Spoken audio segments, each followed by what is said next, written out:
Sudah tahukah kalian apa itu coronavirus disease? Penyakit COVID-19 merupakan penyakit menular yang disebabkan oleh infeksi virus SARS-CoV-2.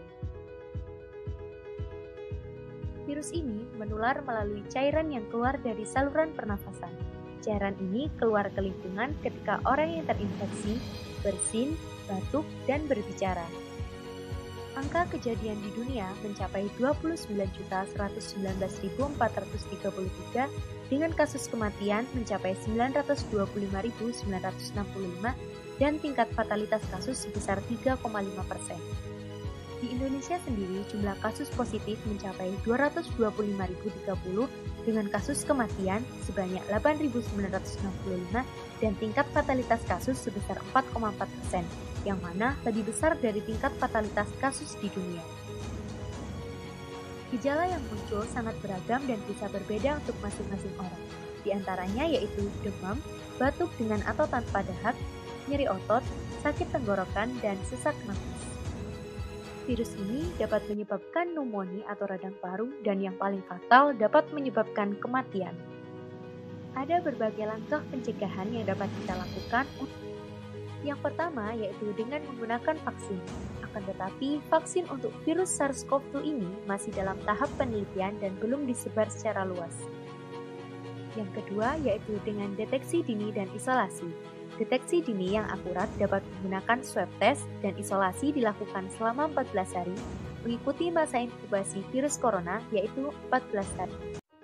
Yang ketiga yaitu mencuci tangan.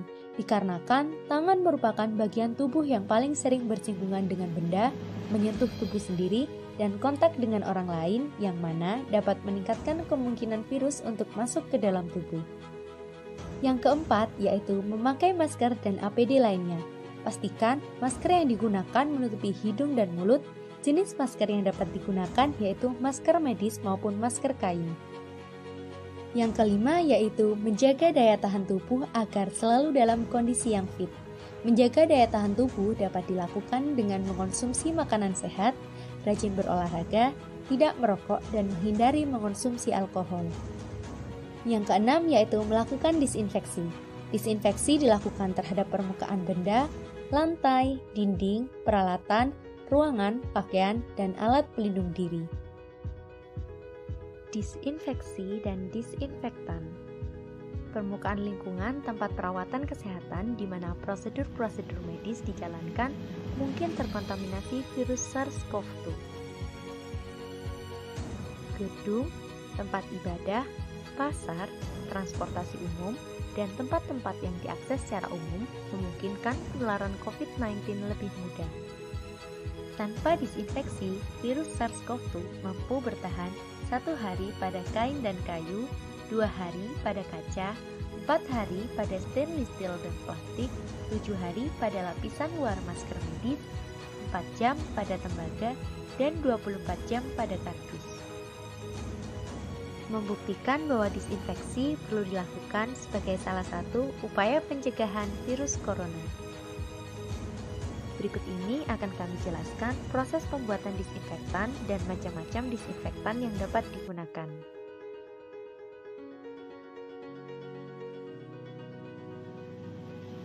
Larutan pemutih dengan zat aktif hipoklorit seperti Baiklin dan Soklin pemutih.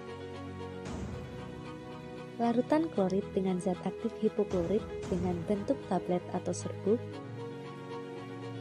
Lisol atau karbol dengan zat aktif fenol seperti Wipol.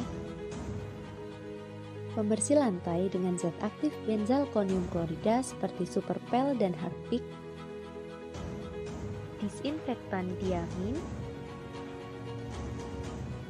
Dan disinfektan peroksida dengan zat aktif hidrogen peroksida.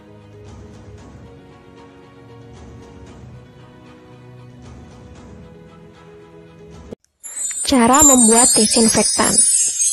Langkah pertama, siapkan bahan dan alat yang digunakan. Di sini, saya membuat desinfektan jenis larutan pemutih.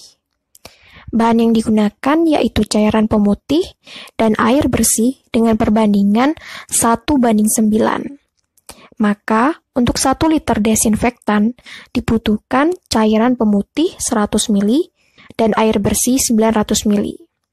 Setelah itu, bersihkan tangan terlebih dahulu, dan disarankan untuk menggunakan sarung tangan lateks sebagai pencegahan iritasi kulit. Kemudian, campur semua bahan dalam satu wadah. Cairan desinfektan siap untuk disemprotkan.